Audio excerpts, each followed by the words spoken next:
ఎక్కడికైనా వెళ్ళాలి అనుకున్నప్పుడు అనుకున్న టైంలో ఎంతమంది రెడీ అవుతారో నాకు కమెంట్స్లో చెప్పేసేయండి. మేము 8కి స్టార్ట్ అవుదాం అనుకున్నాం, బట్ ఆల్మోస్ట్ అట్లా 8:30కి అంతా స్టార్ట్ అయిపోయాము. బ్రేక్ఫాస్ట్ ఇంట్లో ప్రిపేర్ చేసుకోలేదు, దారిలో మా ఫ్రెండ్స్ని పిక్ చేసుకోవాలి కదా, వాళ్ళని పిక్ చేసేసుకొని బ్రేక్ఫాస్ట్ తినేసి ఇంక మా శ్రీశైలం జర్నీ స్టార్ట్ చేసేసాము. ఆ రోజు మేము స్టార్ట్ అయ్యేటప్పటికి ఎండగా ఉండింది, కానీ బట్ పోతూ పోతూ ఉంటే ఎండ చాలా తగ్గిపోయింది. వెదర్ అయితే చాలా బాగుండింది అనమాట. అంటే శ్రీశైలం మోస్ట్లీ చాలా వరకు ఘాట్ రోడ్ కదా, సో ఎండ లేకుండా ఉండడం వల్ల సో చాలా చాలా బ్యూటిఫుల్ గా కనిపిస్తూ ఉండింది. ఇంకా వానపడి ఉంటే ఇంకా బాగుండేది.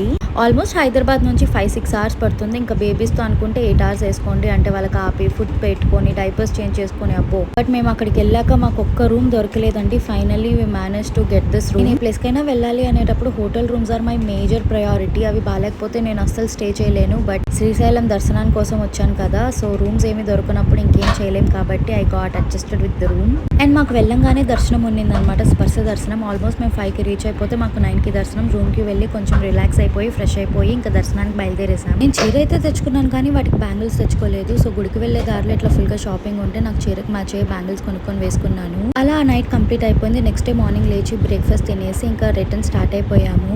దారిలో ఇంకేమైనా చూద్దామనే ప్లాన్స్ ఉన్నాయి, కానీ బట్ ఎండా బేబీస్తో కష్టం అని చెప్పేసి డైరెక్ట్ హైదరాబాద్ వచ్చేసాము. ఇంటికి వచ్చేసి మేము ఫ్రెష్ అయిపోయాక మా ఇద్దరు పిల్లలకి కూడా స్నానం చేపించేసాము. Arjun learn how to clap.